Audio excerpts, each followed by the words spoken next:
Perek Tzadi Zion, Psalm 97 takes off where 96 left off. As we mentioned, this is the continuation, and these are our psalms of at least this point joy, and these are the psalms, the Tehillim that are, of course, part of Kabbalat Shabbat. Adonai Malach Tagel Haaretz Yismechu Iyim Rabim. God is the King. May the earth rejoice. May the many islands be happy. Last chapter.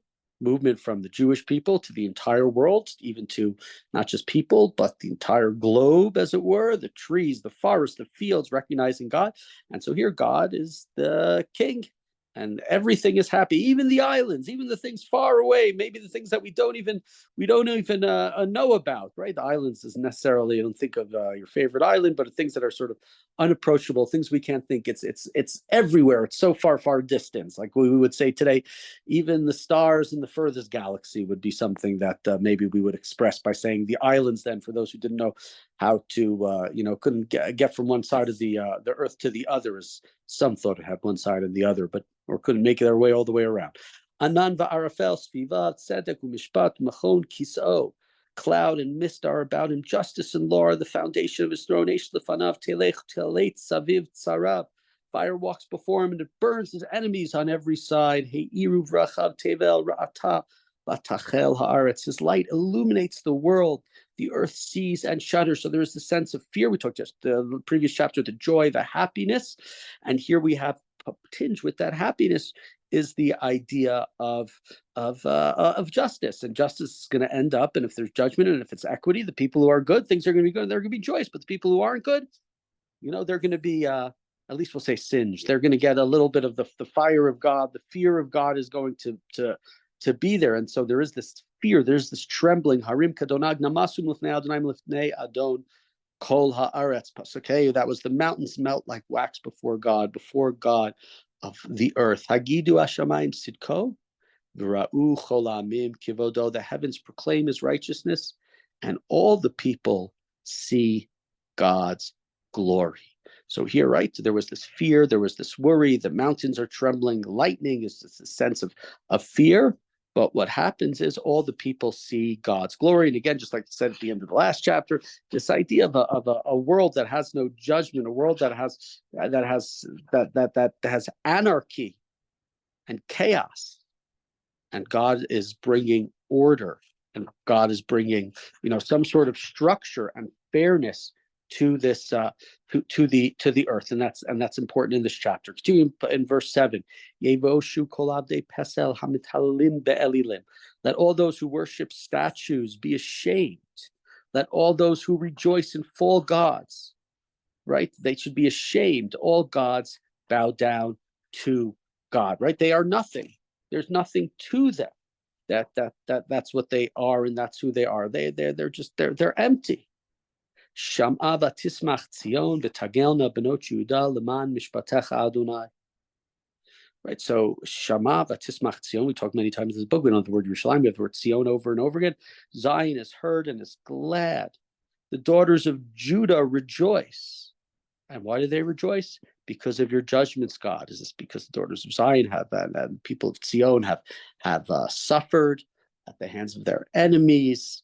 Is it because finally their truth is being recognized? Numerous different reasons as to why, but now with equity and fairness and goodness and seeing that God is in control of the earth, these people representing the good things, representing kindness, are able to rejoice.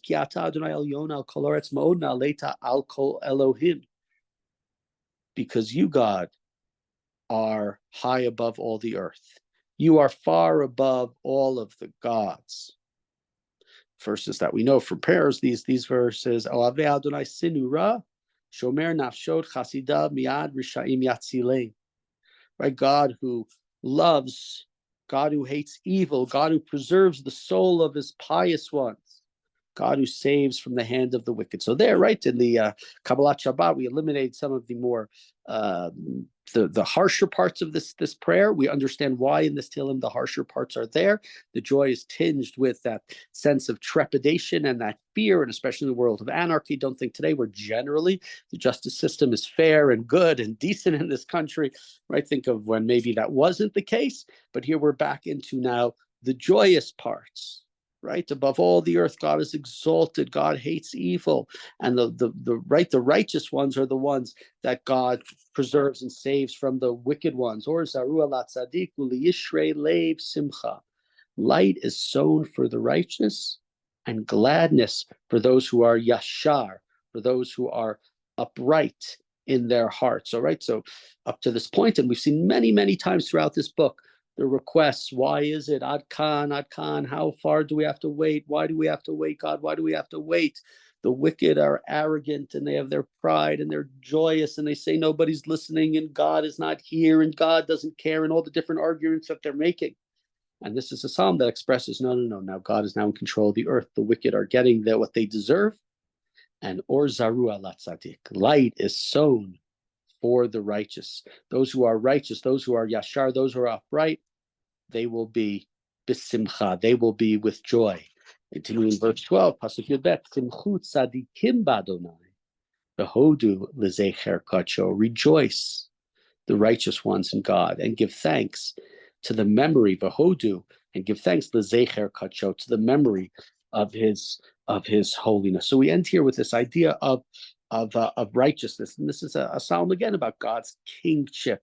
And what we've moved is right, the Jewish people. Again, I know I said this a couple of times. 95, the Jewish people, we didn't listen to God, so now we're going to go out. We're going to greet God as 95. That's why it becomes the beginning of Kabbalat Shabbat. 96, we go from the Jewish people to the entire world, and the entire world is not just humanity; it's even creatures who are coming out to greet God. It's even the trees are singing and the waves and everything, the whole world. And we know God doesn't in the Torah, the way the Torah is described, God doesn't just create humanity. God creates the entirety of the world. And so for the world to see God, in a sense, coming back to the world, it's joyous for the entire world. And trees might not talk like in the Lord of the Rings, but I don't think that they like to get chopped down or whatever it might be. And so, right, the whole world is happy from A to Z that God is coming back. And then 97 is when that happens. So there's a little bit of horror that comes when God comes to the earth. The same way, right, on Har Sinai, we had to close off the mountain. Moshe was told to put a border, a fence around the mountain, because when God's presence comes down, it's dynamic and it's out of control and it can be destructive. And especially if God's coming for judgment, then there are things that are going to be singed. There are things that are going to get hurt. There are things that are going to be injured. But who's going to be injured? Who's going to be the wicked? That's who is going to, I wouldn't say suffer is the wrong word. That is who is going to get what they deserve. And with the wicked gone, it's or zaru ala tzadich. It's simchu tzadikim badonai v'hodu l'zecher kacho. We've reached a point of joy and happiness with a partnership, in a sense, with God, that now, right, 95, 96, 97, celebration, thanksgiving. We've thanked God. We've welcomed God. Everybody is here. The wicked is gone. And now that evil is gone, there is complete joy for all of those who engage in righteousness and hate wickedness, which we hope to see gone very, very soon.